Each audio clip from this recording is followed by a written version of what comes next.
Hello, Cancer. How are you? Welcome to your November 2017 reading. Thank you so much for being here. I'm about ready to get started. I've already been shuffling for a while, so let's go ahead and give me a couple more. Okay, there we go. That's what I was waiting for. Okay, so we've got the Queen of Pentacles and the Five of Cups.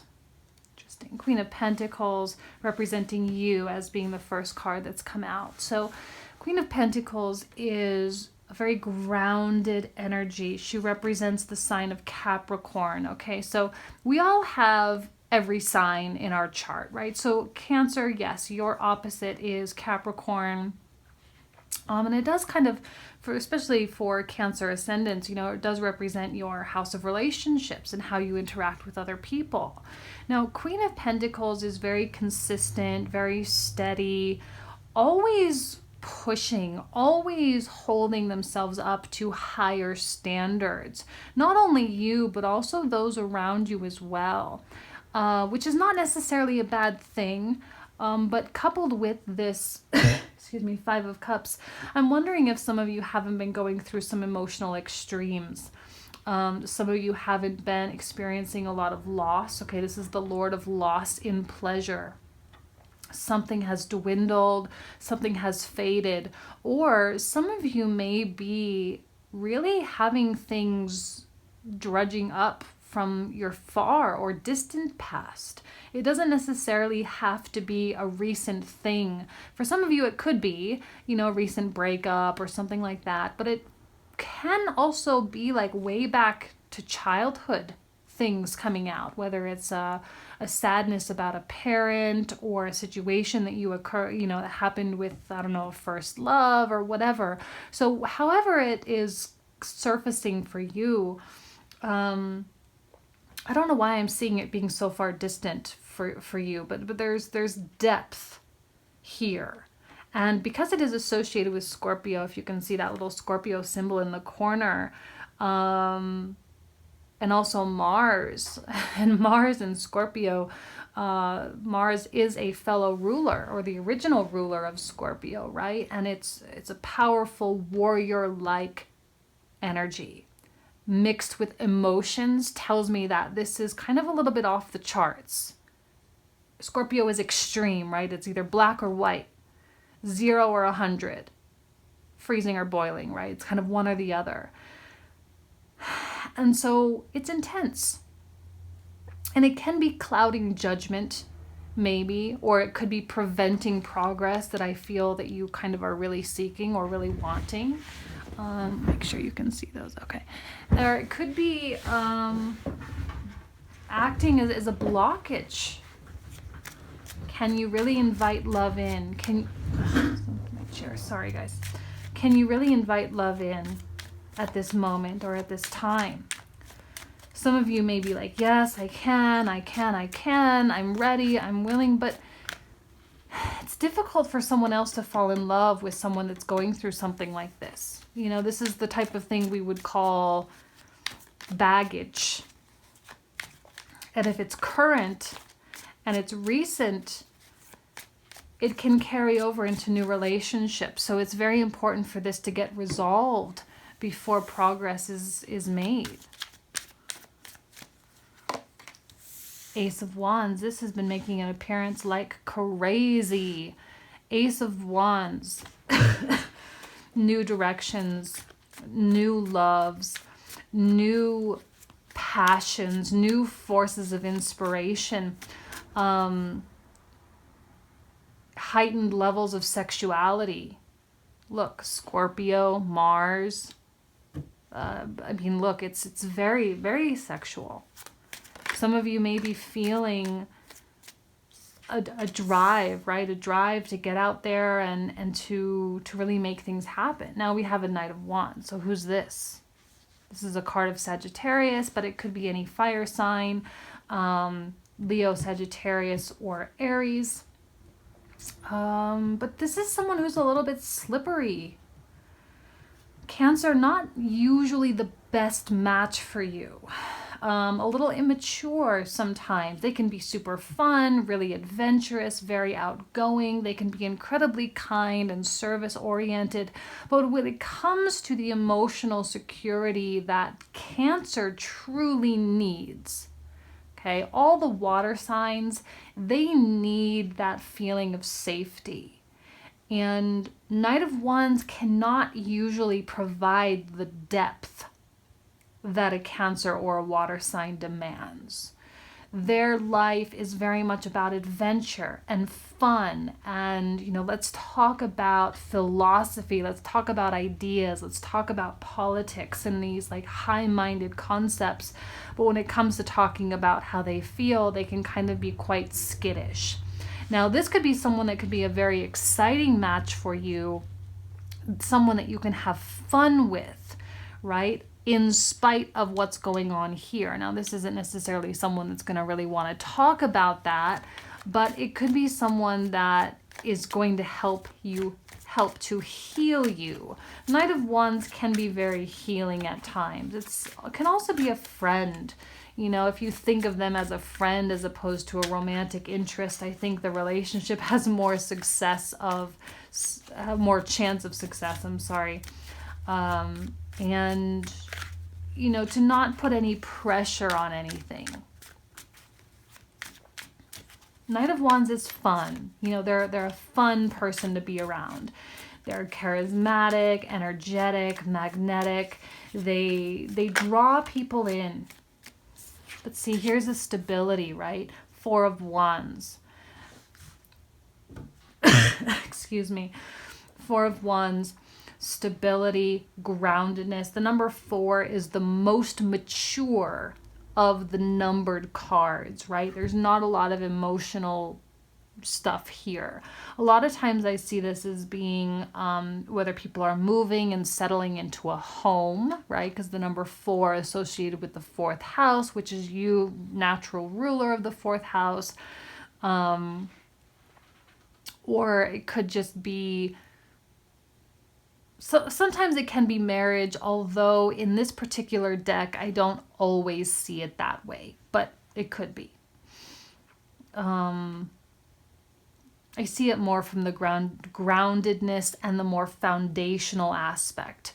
I also see it as being that connection with the past, right? Because when we talk about the 4th house in astrology, we talk about our roots, our home, where we came from. I do feel that there's a need for you to revisit that, whether it's actually physically traveling to go visit, whether it's your parents or your childhood area or whatever, or just thinking about it, spending time with your mind and your imagination and remembering things. And it's important to allow things to surface, because if this is suppressed, like I said before, it can act as a blockage for new love. It can act as a blockage for quality. Because suppression, I think we would all agree, suppression of things just kind of tends to make things worse. And so revisiting your home life, your original home life, where you came from, will be healthy for you. Now, I'm loving this Queen of Pentacles here because it's so practical. And there is detachment with the Queen of Pentacles. So it's almost as though you can just enjoy this, whatever this actually is for you. You can just enjoy it and not worry so much about the outcome here. Not worry about what it's meant to be, but rather just a true appreciation for what it is. And you can enjoy them and what you have together, and that can run parallel to what you're working through. Okay, oh goodness, so we've got a whole bunch really wanting to come out. I'll pull all of these. Okay, but I'll do just one at a time since they all popped out all at once. So then we have the King of Wands. All right, so this could be the same person. Or this could be a third party person as well. But either way, this fire energy is very much a part of your story this month. They're a key player. Okay, this is the card of Leo.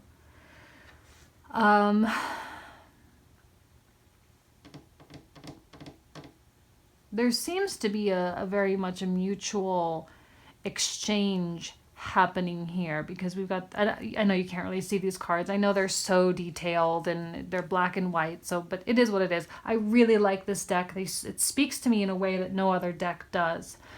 But here we have the Queen and the King, and they are looking inward toward one another. Okay, he's running his chariot in toward her. I think someone is going to be coming to you. I think you are going to be the one at rest, and there's more activity around you. Okay, there's more activity around you. There's more efforts being made to come to you, while you are kind of left to really just do your own thing. Okay, now the next card to come out is 8 of Pentacles. So this is a card of being careful, a card of hard work. It's a card of one day at a time, you know, keeping it very simple, not overdoing it or making anything complex. And simplicity here really is the name of the game for you this month, for sure. Keep it simple. Emotions can complicate things, but I'm not seeing overly emotional energies coming out except for this. But this is so deep, very deep inside of you. And it's not necessarily preventing you from moving forward, but it's just that you can't avoid it. It's here, it's coming. You're being forced to deal with it, right? Like I said, it really could be a lot of subconscious stuff, you know?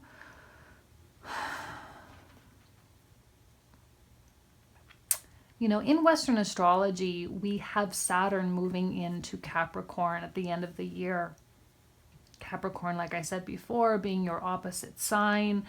Saturn moving into Capricorn is a big deal. One, because it is, you know, it's home, ruling sign. It's coming home. And for you, like I said, especially Capricorn ascendant, it's the ruler of your 7th house, house of love and relationships, which means there could be, like, whatever it is you're dealing with this month is really preparing you for that Saturn entering Capricorn, because right now it's in Sagittarius, which is your 6th house, which is the Virgo energy. And we have the Virgo symbol here. Virgo being about perfection, dissecting things and perfecting ourselves. For you, Saturn in a house of perfection, right? You being really hard on yourself. And I think what's going to happen is incoming with 2018, you're going to be feeling an easement, right? Things are going to feel less difficult, and some of you really may be entering in long-term committed relationships during that time. I think Saturn in the 7th house, while it can prove and provide difficulties, but once you find those connections, they are long-lasting, okay? And I think that's what this is all about. It's that last leg to prepare you for something very, very real. Okay, now I know not all of you are single, some of you are in relationships, which means that your relationships will undergo a really positive shift with this particular transit. Okay, again, Western astrology, guys, not Vedic. So this is going to be important for you to deal with and not shove under the rug, because this is Saturn, a karmic Saturn this year, right, with the retrograde in Sagittarius and into Scorpio that was really, really rough for everybody. But this is Saturn getting in one last good hurrah before it comes back home. Okay, so take advantage of this, work this out, really deal with this, do what you have to do, go where you have to go in order to make this, healed, to heal this, because whatever is going on, I'm kind of like feeling like maybe you have someone that's, quite fun and you enjoy them, but you're maybe not taking them that seriously, but they have this King of Wands side to them, right? And it's kind of like this is how they're being perceived now, but this is who they really are. And what a beautiful match for a Cancer, right? Queen of Pentacles, King of Wands. I love this. I love it. And I think your detachment here and your prudence and being very careful and being very, like I said, detailed, right? Because you're in that Saturn in the 6th house, really perfecting yourself. It's all in preparation for something much, much bigger. Okay? And now we have strength that fell out too. Strength, fortitude. Yes, of course, it takes courage to deal with this kind of stuff. It takes courage to go back home and to revisit maybe some painful memories as well. But it's all for the sake of greater understanding of who you really are. Because the more you know about yourself, the more you understand about other people. People are just a reflection. And once you become self-knowledgeable, like if you've ever been through therapy or if you've ever gone through, these really deep personality tests and analysis, you'll know that we are all different, but yet essentially the same. And there can open doors for higher levels of tolerance for the incompatibilities, right? There's a greater possibility for admiration of the good qualities and the things that you respect about the person. And like I said, a higher tolerance for the things that annoy and bug you, right? As rather the other way around, where there's like so much petty little nonsense stuff that just drives you up the wall. It's not going to bug you so much because there's that recognition that they are just as human as you are, right? Strength, good. It's also a card of Leo. Some of you may have a fire sign really lingering around. 2 of Wands, we're also getting the fire signs, Aries, kind of hovering around you too. So 2 of Wands is about possibility. Make a wish. In an ideal world, what would it look like? Because you might just have it. 2 of Wands is visualization. Okay? It's projection. And it is potent, just like an Ace of Wands. You have the 1 and the 2. Okay? It is intense. And it leads to success. It is an active card, but active with your mind, setting your spirit on the right track, finding true motivations, finding those things that truly drive you, right? What do you truly value? Value is important here. Look, guys, we have the symbol of Venus here. Venus, yes, can represent love and beauty and all of that, but she represents what you value. And what does a Cancer value? Emotional security. It's different for everybody, okay? Especially if your Venus is, say, in, Gemini, or if your Venus is in Taurus or whatever, it doesn't matter. But when you think about what you value, and not materialistically, of course, but some people value, I'm going to do the traditional Cancerian values, right? Home, family life, love, kindness, emotional security, trustworthiness, loyalty. And it might sound generic, right? Because don't all people want those things? Like, no, not all people really want those things. So it is important for you to get in tune with what you value, okay? Because that's going to be a major player. And to really analyze where those values really come from, because I think there's something in your past. And sometimes what you think you value isn't really that motivator for you, right? If you think you value the big house, let's just use this silly example, but because you thought or you've associated that with success in some way or whatever, that type of value could come into question during this time. Okay, and that might need to really get straightened out before a relationship can really form. Okay, so now the last two that fell out was the Nine of Swords and the Queen of Swords. Nine of Swords, yes. It's a painful, like you have a lot of Mars. It's painful. It's harsh. It's cruel. And it does send you spinning. Now, for some of you, this could actually be two different people. I think this is someone obviously much higher quality and a better match for you, this King of Wands versus the Knight of Wands.